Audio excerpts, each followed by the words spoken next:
السلام علیکم عزیز طلباء اور عزیز دوستو، ہمارا آج کا جو ٹاپک ہے وہ ہے تاریخ، زبان و ادب۔ زبان و ادب کے حوالے سے سب سے پہلے ہمیں تاریخ کی ڈیفینیشن کو دیکھنا ہے کہ تاریخ اور ادبی تاریخ میں کیا فرق ہے۔ تاریخ حالات و واقعات کا بیان ہے جس سے یہ معلوم ہو سکے کہ کس زمانے میں کیا حالات و واقعات گزرے ہیں، یہ تو ہے ہمارے پاس تاریخ۔ اب ادبی تاریخ کیا ہے کہ جبکہ ادبی تاریخ سے مراد ادبی حالات و واقعات کا مجموعہ ہے، ان تمام حالات و واقعات کو عملی روپ دینے کا نام ہی ادبی تاریخ ہے۔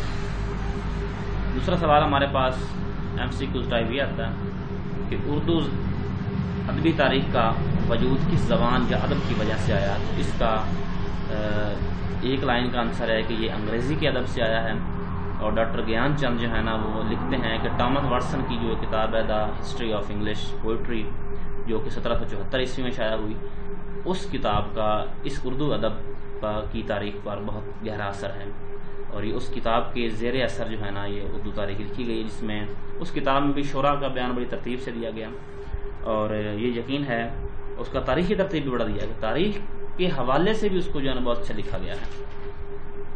اور اسی طرح ایک بڑے مشہور رائٹر ہیں کہ ڈاکٹر حفیظ سید، تو وہ ادبی تاریخ کے حوالے سے کیا کہتے ہیں۔ تو ڈاکٹر حفیظ سید جو ہے یہ MCQ ٹائپ تو نہیں آتا کوشچن، البتہ یہ انٹرویو وغیرہ میں لوگ پوچھ لیتے ہیں کہ نظم و نثر کے امتزاج سے ادب پیدا ہوتا ہے، اور ان کی تاریخ اور اصول کے ضبط کا نام تاریخ ادب ہے، یہ ان کا کہنا ہے۔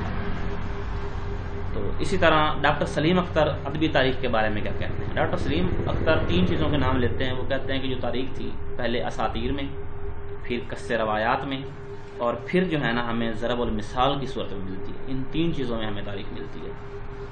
تو ایک شارٹ کوسچن ہمارے پاس بنتا ہے کہ مرزا سلیم بیگ جو ہے نا وہ تاریخ میں سب سے اہم بات کسے گردانتے ہیں۔ تو مرزا سلیم بیگ جو ہے نا وہ سب سے اہم بات جو ہے نا وہ ماخذ کہتے ہیں، جس طرح ماخذ کو وہ ریڑھ کی ہڈی کی حیثیت دیتے ہیں۔ اچھا، ادبی تاریخ کے حوالے سے ہمارے پاس 2 کتابیں بہت مشہور ہیں، وہ ہے ایک ہے شمس اللہ قادری کی کتاب اردو قدیم، اور ڈاکٹر زورکی کی کتاب اردو شہ پارہ مشہور ہیں۔